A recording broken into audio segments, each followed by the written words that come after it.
Assalamualaikum warahmatullahi wabarakatuh. Selamat pagi, salam sejahtera untuk kita semua. Perkenalkan, saya Nimade Dewi Anggreni, mahasiswi S2 Ilmu Kebidanan Universitas Hasanuddin Makassar. Saat ini saya akan mempresentasikan materi tentang konsep dasar pemeriksaan fisik pada ibu hamil.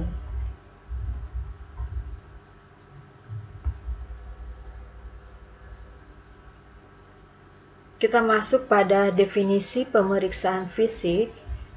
Jadi sesuai yang tercantum di sini, pemeriksaan fisik adalah salah satu teknik mengumpul data untuk mengetahui keadaan fisik dan keadaan kesehatan. Nah, dalam pemeriksaan fisik ini dapat digunakan berbagai teknik, antara lain inspeksi, palpasi, perkusi, dan auskultasi. Untuk teknik tersebut mungkin sebentar akan saya jelaskan pada slide berikut ya.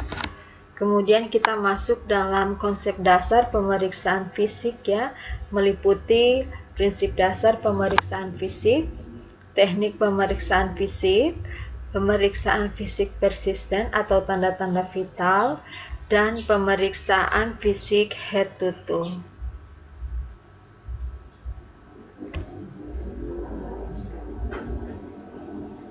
Kita masuk pada slide berikut, yaitu prinsip dasar pemeriksaan fisik. Salah satu teknik pengumpul data yaitu mengetahui keadaan fisik dan keadaan kesehatan dari seorang pasien. Nah, mengumpul data ini bisa dilakukan melalui pengkajian yang dinamakan anamnesa. Jadi, saat kita melakukan anamnes ya, kita melakukan tanya jawab kepada pasien, di mana anamnes itu sudah ada formatnya ya, yang berisi poin-poin pertanyaan yang akan dijawab oleh pasien atau ibu hamil yang datang kepada kita. Kemudian ada juga tujuan ya dari pemeriksaan fisik ibu hamil, yaitu untuk mendeteksi komplikasi kehamilan selama kehamilannya. Kita masuk pada slide berikut, yaitu teknik pemeriksaan fisik. Untuk teknik pemeriksaan fisik ini itu ada 4 ya. Yang pertama yaitu inspeksi. Inspeksi di sini dijelaskan merupakan proses pengamatan atau observasi untuk mendeteksi masalah kesehatan pasien. Jadi contohnya di sini, jika ada seorang atau pasien ibu hamil yang datang kepada kita melakukan inspeksi melalui proses pengamatan. Jadi kita melihat keadaan umum dari ibu tersebut. Kemudian kita melihat hasil dari pemeriksaan yang kita lakukan, misalnya hasil pengukuran darah, hasil suhu badan ya. Jadi apa yang kita periksa itu kita melihat hasilnya, jadi itu masuk dalam inspeksi. Kemudian palpasi. Nah, palpasi ini dia merupakan perabaan. Jadi secara dijelaskan di sini ya, pengertiannya pemeriksaan dengan perabaan menggunakan rasa proprioceptif ujung jari dan jari tangan. Secara khusus untuk palpasi ini itu pada ibu hamil itu di saat kita melakukan pemeriksaan Leopold ya. Jadi pemeriksaan Leopold lebih ditekankan pada palpasi, di mana kita melakukan perabaan pada bagian abdomen untuk menentukan bagian-bagian janin. Kemudian ada perkusi. Nah, perkusi ini dijelaskan yaitu pemeriksaan dengan cara mengetuk permukaan badan dengan cara perantara jari tangan atau menggunakan alat. Nah, khusus untuk ibu hamil, perkusi sini ini dilakukan pada pemeriksaan ekstremitas bagian bawah. Nah, di sini kita bidan melakukan pemeriksaan yang disebut dengan refleks patella. Jadi, kita menggunakan alat yang dinamakan dengan hammer, ya. Kemudian kita masuk pada teknik yang terakhir, yaitu auskultasi. Auskultasi ini adalah pemeriksaan mendengarkan suara atau bunyi yang dihasilkan dari dalam tubuh dengan menggunakan alat. Khusus untuk pemeriksaan pada ibu hamil, auskultasi itu selain kita dapat dari mendengarkan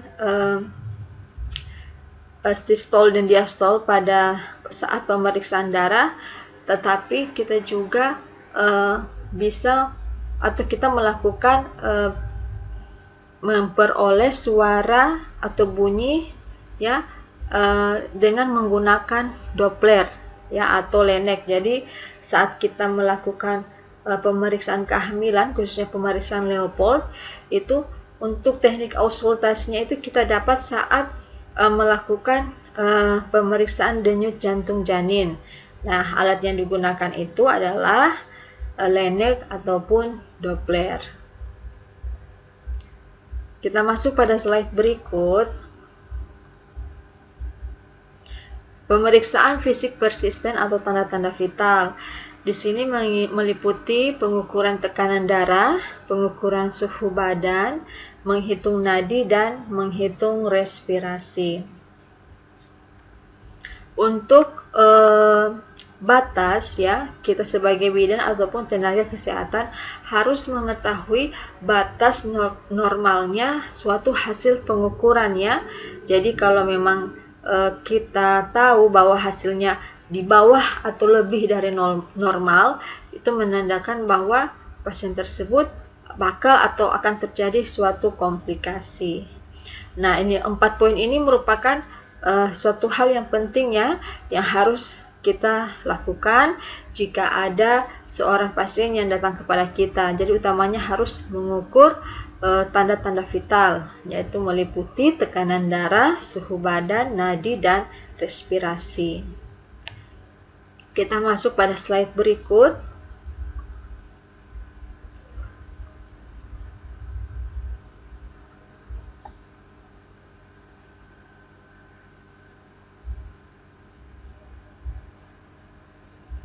Ini agak loading, ya, untuk pemindahan slide-nya. Nah, di sini kita masuk dalam pemeriksaan fisik head to toe. Untuk pemeriksaan fisik head to toe, seperti kita tahu bahwa artinya pemeriksaan dari kepala sampai kaki. Namun, untuk awal pemeriksaan fisik pada ibu hamil itu diawali dengan pemeriksaan antropometri. Nah, di sini saya akan sebutkan beberapa poin, ya, seperti yang sudah tampak di layar ini. Nanti untuk penjelasannya itu akan masuk pada slide berikut. Jadi untuk pemeriksaan fisik head to toe meliputi yang pertama adalah pemeriksaan antropometri, kemudian pemeriksaan kepala, pemeriksaan mata, pemeriksaan telinga, pemeriksaan hidung, pemeriksaan mulut dan bibir, pemeriksaan leher, pemeriksaan dada dan aksila, pemeriksaan abdomen, pemeriksaan ekstremitas atas, pemeriksaan ekstremitas bawah, dan terakhir adalah pemeriksaan genitalia. Kemudian kita masuk pada slide berikut, ya. Jadi kita akan menjelaskan satu persatu. Kita sekarang masuk di pemeriksaan antropometri. Nah, untuk pemeriksaan antropometri ini itu meliputi, ya, pengukuran berat badan, pengukuran tinggi badan, dan mengukur lilang. Untuk pengukuran ini, ya, seorang bidan maupun tenaga kesehatan harus mengetahui batas normalnya, ya, dari setiap pengukuran, karena kita bisa mengetahui, ya, apa terjadi komplikasi pada ibu hamil tersebut. Kemudian pemeriksaan kepala. Di sini pemeriksaan kepala ya, kita memeriksa kebersihan rambut, warna rambut ataupun ketebalan rambut dan bentuk kepala. Nah, di sini dijelaskan kita memeriksa ketebalan rambut.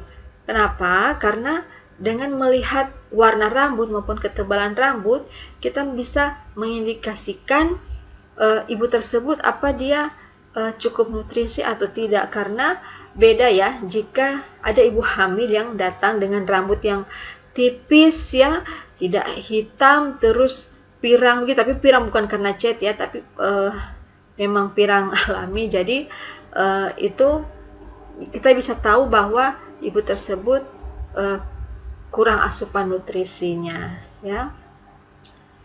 Kemudian kita lanjut slide berikut, yaitu pemeriksaan wajah dan pemeriksaan mata. Untuk pemeriksaan wajah ini kita menilai edema di wajah. Kita melihat ya apakah ada bengkak pada wajahnya. Jika kita menemukan pasien dengan bengkak pada wajah, kita bisa mengindikasikan bahwa adanya hipertensi atau preeklamsi pada ibu hamil tersebut. Kemudian kita melihat warna kulit. Nah, melihat ini kan masuk dalam inspeksi yang tadi saya sudah jelaskan. Warna kulit di sini kita melihat bukan warna kulit pasien hitam atau putih atau sawo matang, tidak, tetapi kita melihat warna kulit dia apakah pucat atau tidak ya. Kemudian kita melihat pigmentasi, kita melihat kloasma gravidarum, topeng kehamilan ya. Kemudian masuk di pemeriksaan mata. Di sini ada kita nilai kesimetrisan ya. Kesimetrisan jelas antara mata kanan dan kiri. Kemudian kita melihat skleranya putih atau tidak. Kemudian kita melihat konjungtiva seperti pada gambar ini ya. Kalau pada gambar ini yaitu melihat konjungtiva. Di sini merupakan indikator untuk menilai apakah ibu hamil tersebut dia mengalami anemia atau tidak. Jadi jika konjungtivanya pucat berarti mengindikasikan bahwa ibu hamil tersebut mengalami anemia. Nah, jelas jika menemukan hal seperti itu akan dilanjutkan dengan pemeriksaan penunjang lain. Misalnya kita meminta ibu untuk memeriksakan darahnya di laboratorium ya. Memeriksakan HB-nya di laboratorium. Kemudian kita melakukan respon terhadap cahaya. Nah, di sini untuk respon terhadap cahaya biasanya kita menggunakan alat bantu ya. Itu yang dinamakan pen light. Oke, kita masuk pada slide berikut.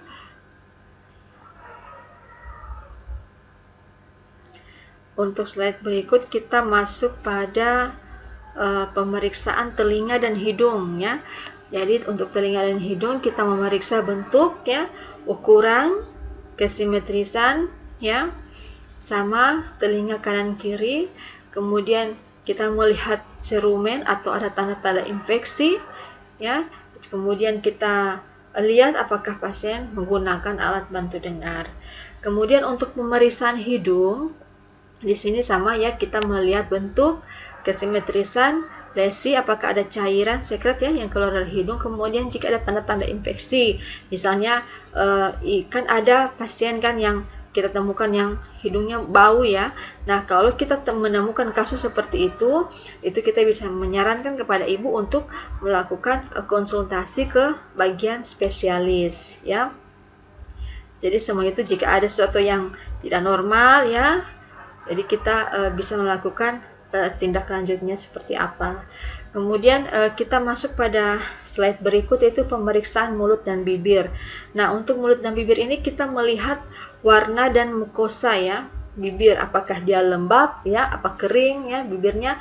Kemudian kita melihat jika ada lesi atau stomatitis ya pada lidahnya bersih atau tidak. Kemudian giginya berlubang atau tidak, ada karies atau tidak. Kemudian kita melihat ada radang gusi ya atau perdarahan pada gusi. Kemudian kita masuk dalam pemeriksaan leher ya. Di sini kita melihat bentuk, kesimetrisan, apakah ada pembesaran pada kelenjar tiroid dan pembesaran pada kelenjar limfe. Pembesaran kelenjar tiroid itu gondok ya, seperti yang umum ketahui.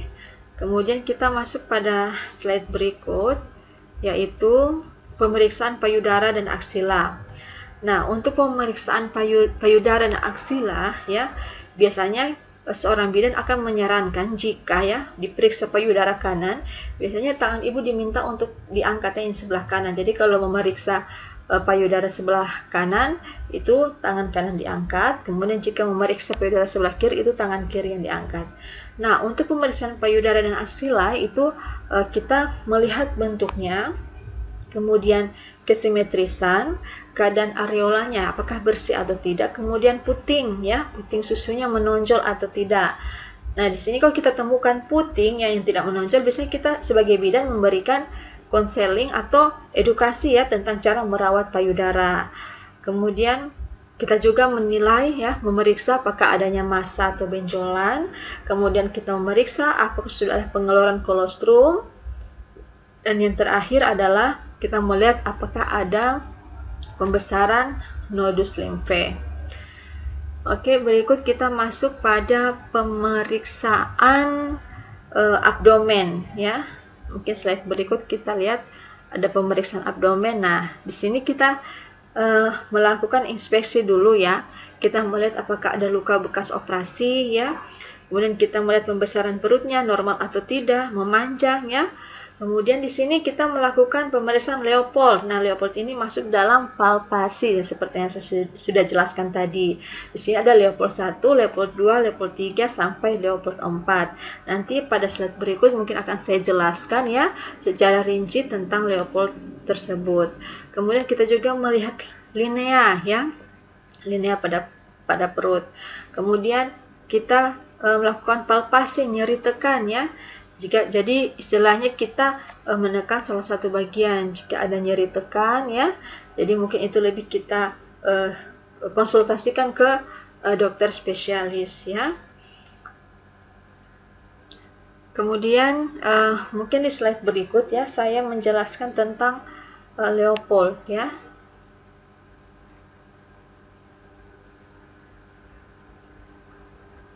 Nah, di sini ada Leopold 1. Seperti yang saya sudah jelaskan tadi bahwa Leopold masuk dalam teknik pemeriksaan palpasi ya.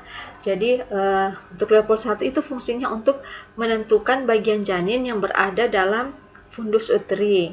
Nah, di sini ya caranya atau tekniknya, yang pertama kedua telapak tangan pemeriksa itu terletak pada puncak fundus.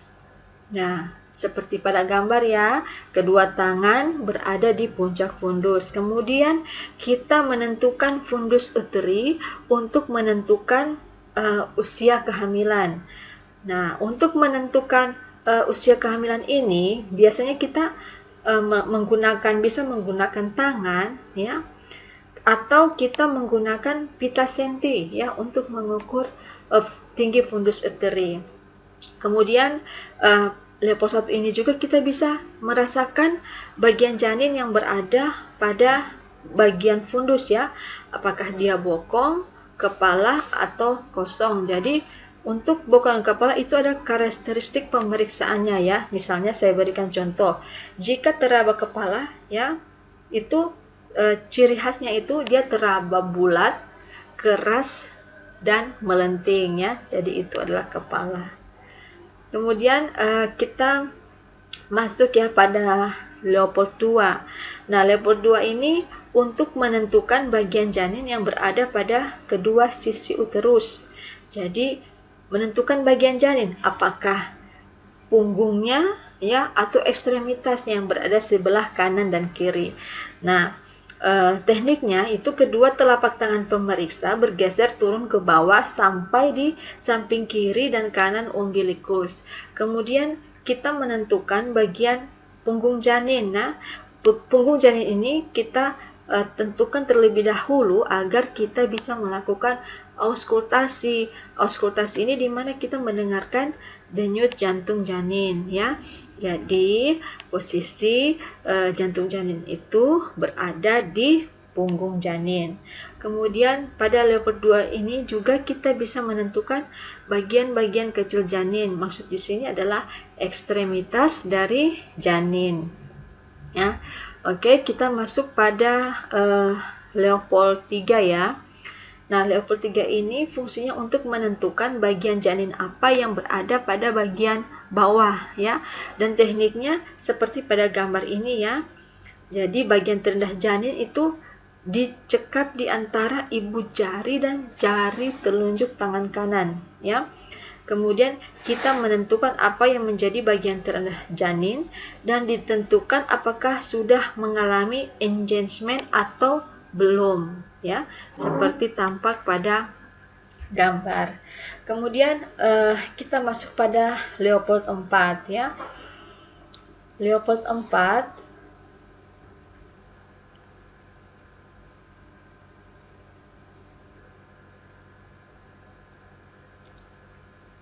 jadi agak lama ya perpindahan slide-nya.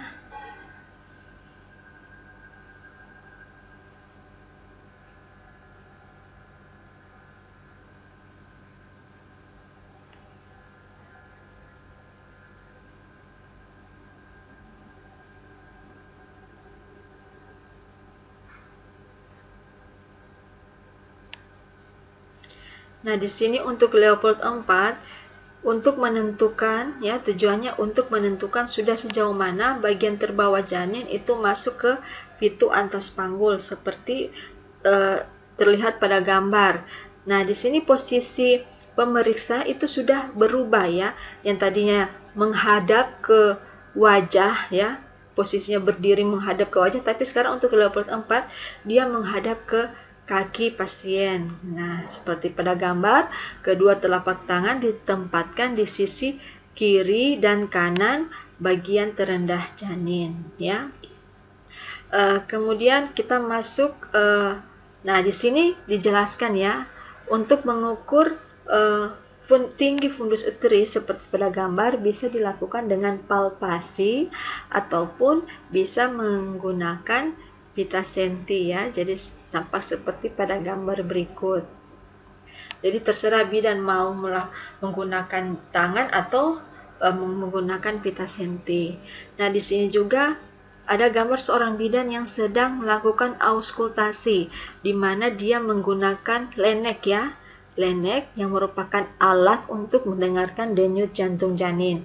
Nah, di sini denyut jantung janin itu bisa didengar jika umur kehamilan sudah mencapai 20 minggu. Ya. Kemudian denyut jantung janin yang normal itu berdenyut 120 sampai 160 kali per menit.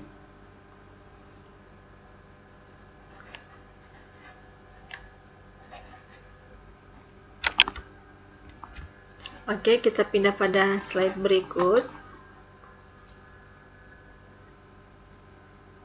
Jadi kita masuk pada pemeriksaan ekstremitas ya.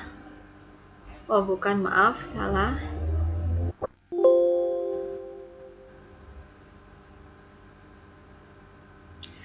Oke, kita lanjut pada di sini kita masuk dalam pemeriksaan ekstremitas atas ya. Untuk pemeriksaan ekstremitas atas yaitu tangan ya. Kita lihat kebersihan kukunya, warna kuku pucat atau tidak. Kemudian kita melihat odem ya, pembengkakan. Kemudian kita melihat keadaan turgor kulit. Nah, sama seperti yang tadi, odem di sini juga untuk mengindikasi adanya komplikasi pada kehamilan, misalnya dia hipertensi atau preeklamsi. Kemudian untuk turgor kulit, di sini kita khususkan kepada pasien-pasien HEG ya. Biasanya kalau pasien yang HEG berat ya, dia turgor kulitnya itu tidak begitu baik ya. Kemudian kita masuk dalam pemeriksaan ekstremitas bawah, itu meliputi kaki ya, bagian kaki. Di sini sama, kita juga melihat kebersihan kuku, kemudian kita melihat warna kuku pucat atau tidak, adanya odem ya, pembengkakan, dan di sini ada yang saya jelaskan tadi yaitu refleks patella. Refleks patella ini dia masuk dalam perkusi ya. Jadi perkusi di sini kita menggunakan alat yang namanya hammer ya. Oke, kita masuk pada slide selanjutnya, yaitu pemeriksaan genitalia. Nah, untuk pemeriksaan genitalia ini kita melihat adanya pembengkakan ya pada daerah genital, kita melihat adanya varises, kita melihat adanya luka parut, kita melihat adanya pengeluaran pervaginam. Nah, pengeluaran pervaginam ini bisa berupa keputihan, kita melihat apakah ada darah, dan kita melihat apakah ada cairan ketuban yang keluar dari vagina. Kemudian dari anus kita melihat apakah ada hemoroid ya, hemoroid atau ambeien. Kemudian di bagian vulvanya kita melihat apakah ada pembesaran kelenjar Bartholin. Nah, cukup sekian ya penjelasan materi tentang konsep dasar pemeriksaan fisik pada ibu hamil. Kiranya apa yang saya sudah jelaskan dapat bermanfaat bagi semua. Mohon maaf jika ada salah kata dari saya. Terima kasih. Assalamualaikum warahmatullahi wabarakatuh. Selamat pagi.